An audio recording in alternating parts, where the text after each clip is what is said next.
Passing between the gates to Bahari Kaskazini in the dusk of the Zanzibari sunset reveals a thronging street, crowded and busy with activity. I stare apprehensively at the throng of Terrans, all awfully weaving between each other in a way that looks like it should be inducing dozens of collisions a second, yet isn't. Victor catches up to me, Fluffy at his other side. Behind him are all the other Triple M's, a hover tray with a climate-controlled box with tumbling Merklers on it, and the Shings, who insist on seeing the sights. I look again at the crowd, then up at Victor. "Gerb?" he queries. "I'm just a little worried about the possibility of being trampled. I wonder if it's not too much to ask." He chuckles. "Is this you requesting?" "Yes. Laugh it up, Victor. Your captain is requesting uppies." He giggles like a fledgling, but wordlessly, bends down and places his hand on the ground, making a ramp of his arm. I climb up to perch on his shoulder and he stands, lifting my head to around 3 meters high. From this height, I have a commanding view of the multitude of Terrans. The majority of the humans I can see look like they are of the same extraction as Messiah, but about a third of them look to trace to other origin locales on Earth. Here and there I spot AI avatars, resurrectees and uplifts. There's a feline, that's a canine couple.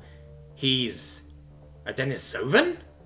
That one is a simian, a droid chatting with human friends. It really is startling, the variety of sapiens that owe their existence to humans' desire not to be alone. I look out to the ocean. It's thoroughly breathtaking. This was a non-life-bearing planet before the Terrans got here, so adversarial to life that it hadn't produced any. The polar oceans were what allowed them to settle.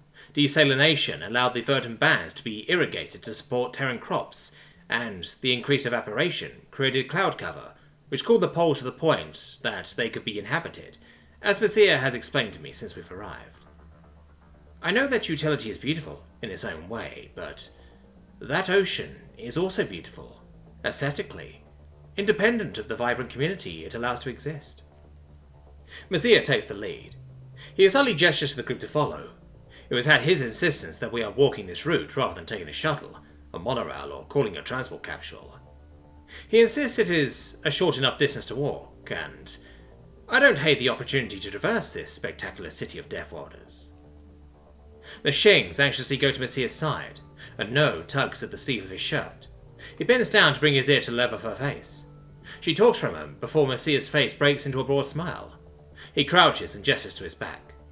A look of delight crosses both of their faces before they gleefully hook their digitigrade paws into his belt, place their paw hands on his shoulders, and he stands, No with Nan's head over his left shoulder, and Nu's over his right. It would appear they wanted uppies as well. "You alright, mage? I've got carrying capacity left if you want me to take one of them," queries Victor. Messiah smiles. "It's quite alright, Cuddles." He reaches up with both arms to scratch underneath their furred chins, causing their eyes to close blissfully. Those two sweeties don't mass as much as a 10-year-old between them, and I can carry a 10-year-old who isn't wearing a gravity field. With the climate fields covering me, I also won't get sweaty. All good.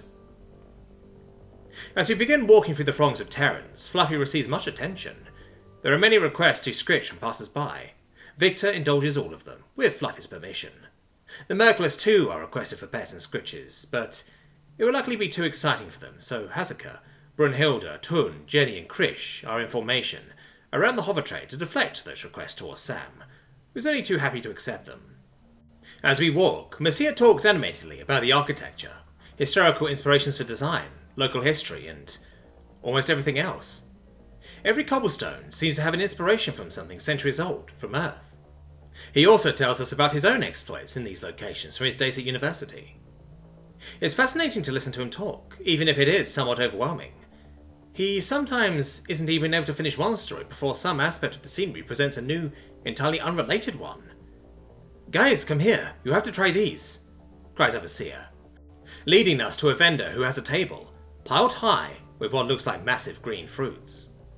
He indicates to the vendor that he would like 9 of the fruits on offer, and the Triple M's take a moment to arrange themselves in a rough semicircle, sat on the lip of pavement and the low wall, containing a raised patch of soil for seemingly ornamental greenery.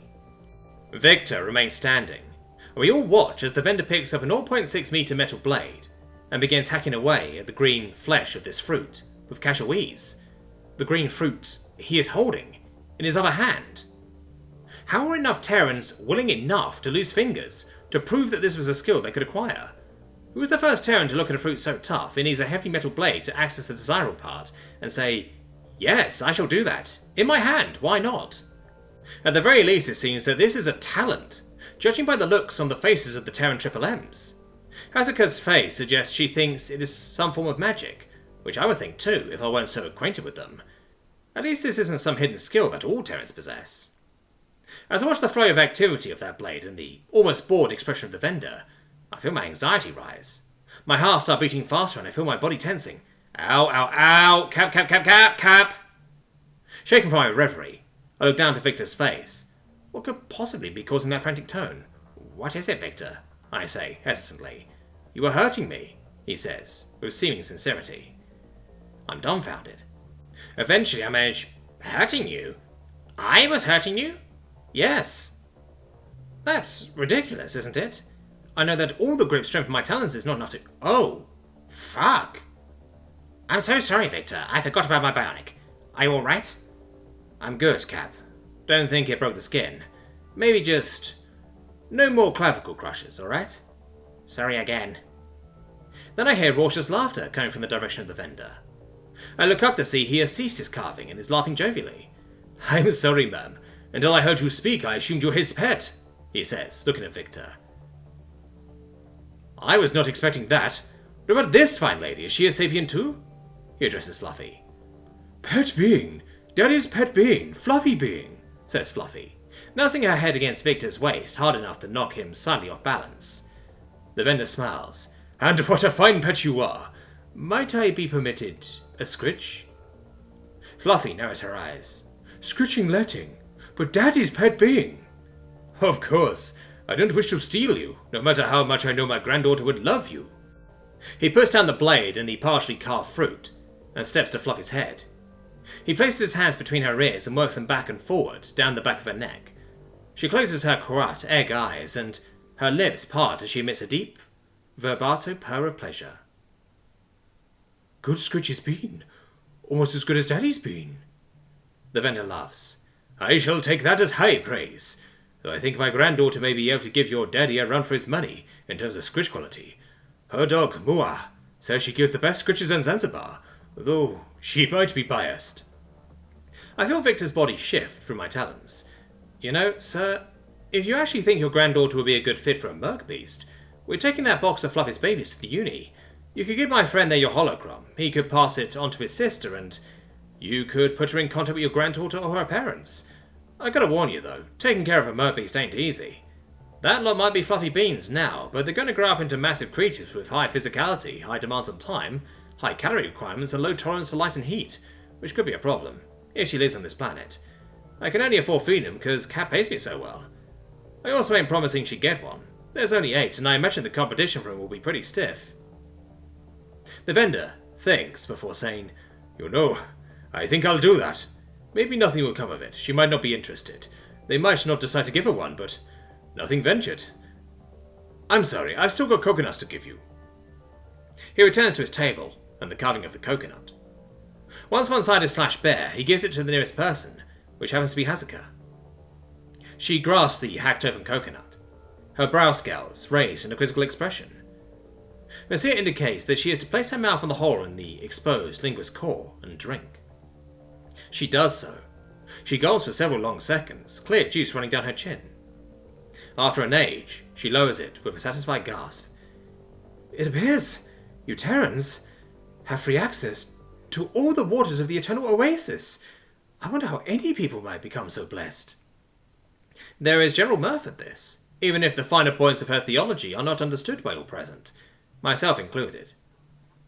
I am offered some sips of Victor's coconut. Sam is offered some of Brunhilde's, and the Shings are offered some of Messiah's. Him having correctly abducted that none of the 4 of us would be able to handle a whole one. I am barely able to take 3 mouthfuls of the sweet, refreshing coconut water. I can only imagine how restorative it would feel if I didn't have a climate control field active. Though, I probably wouldn't be alive to find out. A coconut is specially prepared for Fluffy, and another for the merklets.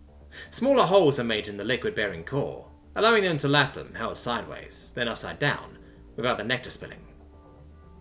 There is a final surprise as, once the first coconut is spent of liquid, the vendor indicates it to be given to him.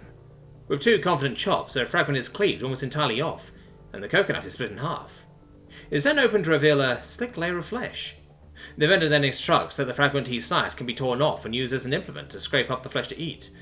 I marvel again at how this was ever discovered, given that it required him hacking the coconut in half, with the cutting edge aimed towards his own offhand palm. When Fluffus is placed on the ground in front of her, that enormous rough tongue scrapes against the woody flesh, utterly scouring to this thin layer of nourishment. The Merklers also clear their coconut of flesh in a manner that the Terrans compare to piranhas. I am given a sample of the jelly flesh. Words fail. Everything about the taste proudly screams raw, pure and natural, yet this texture. I've never encountered anything like it in nature. Following the conclusion of the coconut bonanza, the vendor gives his holocom to Messiah and takes payment, with a discount for entertaining him. I wonder at the rapidity with which Terrans can befriend. None of us had ever met that man before today, yet we parted as if old companions. We continued wending through the streets, now artificially lit as both of Zanzibar's binary suns have set. Then I see something strange. I see another garden welder. Besides me and the Shings, he's an Onigram? I recognise that he's certainly not a death welder or a rough welder. I looked up all known rough welders after we got our second, and it seemed like running into rough welders might become a theme. He stands 3.6 meters tall. He resembles a Terran, except he has bright red skin, black clawed hands, and small black horns on his forehead. I don't see any personal welfare field generators. Are they hidden? Then I notice the woman he stood beside. They are laughing and smiling at each other in a manner that suggests deep affection. And then I see the strangest thing yet. A child. It's clearly the hybrid child of the garden world man and the deaf world woman.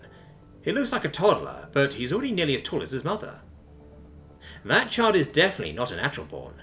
The news would have robbed the galaxy if a natural pairing between deaf welders and garden welders had revealed itself to be capable of producing viable offspring. Everyone would know the name of that man's species as adjoined to the fact that it was the one that could be crossed with humans. They must have gone to a fertility clinic and commissioned a viable mixing of their genes to produce that child. This isn't the first hybrid I've encountered in my life, but he's one of only a handful. It wouldn't be unusual for a woman my age never to have encountered a hybrid, and I saw him on my first evening walk on this planet. That man probably either had his welfare field generators permanently implanted in him, or, much more invasive and less reversible, undergone gene therapy to allow him to survive on this planet. I look at the laughing woman. He did it for her. He did it for love. He did it to allow that child to exist. She made him love her enough to be willing to live in a death world with her after he, possibly, altered his own physiology to be capable of doing so. The man notices me looking at him and closes his lips. He gives me a garden welder smile paired with a single death welder nod. I return it. My mind runs away with me for some time. We're here, announces Messiah. My old university. I look up at the magnificent building. Its exterior a vibrant rainbow of colours intricately woven into designs that one could spend a lifetime studying. I chuckle to myself. Death welders really give you a lot to love about them.